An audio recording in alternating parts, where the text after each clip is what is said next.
Hey, welcome back to the channel. I'm probably awake, and here's how to make this machine gun bass in Ableton and Serum. Yeah.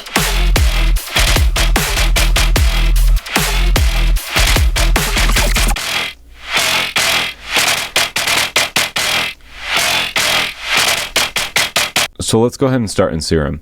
So I'm going to go ahead and mute the effects so we can work with this and see how it sounds without the effects. But this is all it is. There's not a whole lot going on through here, so let's start going through it. So my sub, I have it turned off because I'm using an external sub.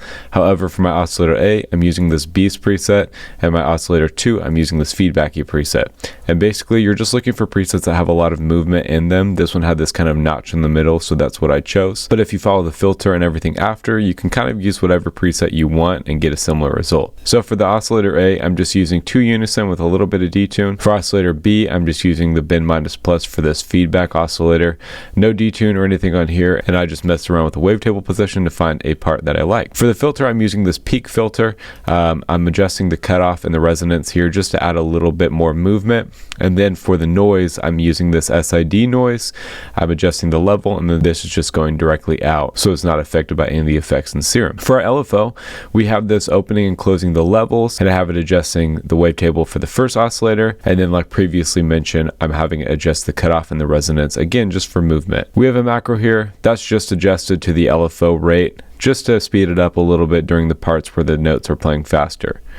For the effects, all I'm doing here is just a little tiny bit of diminution expander. Again, if I drag this LFO, you can see that I'm affecting the mix on this. For the distortion, I'm using the diode 2, and I'm getting that with the drive, and I'm having the LFO affect the drive on that, again, just for a little bit more movement and more loudness at the top. I'm using multi-band compression here with just a little bit of gain, about 10.5 decibels, and then the reverb here is actually turned off. If we go down to the EQ, I'm just cutting out all the low end out of the sound, and then for our final effect, I'm using the low filter, and again, that's just to kind of clean up the sound and then add a little bit more movement with the resonance and the drive. That's the main sound, and without all the extra effects, it just sounds like this.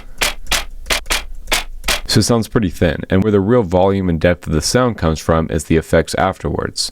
So if we go ahead and turn the effects back on, we'll go through these one by one. I'm going to turn off a few of these effects, and the first one I started with was the OTT. You can see that it extends the sound a little bit, and we're pushing it a little bit harder. Adjust your bands based on the wavetables you use to get a more full sound. I added some reverb just for some whips in between the notes, and we can see if we solo it, we can hear them here.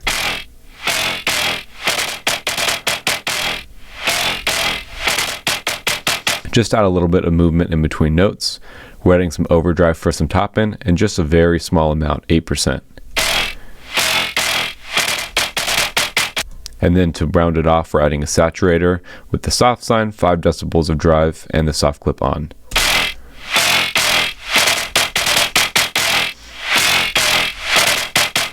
Pair this with the sub of your choosing, and you have something that sounds like this.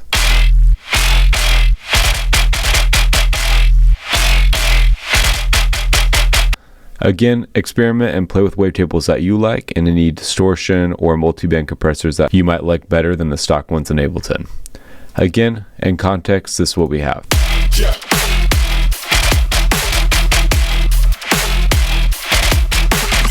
With all this being said, thanks for watching, and we'll see you again in the next video. 1, 2 to the 3 like this.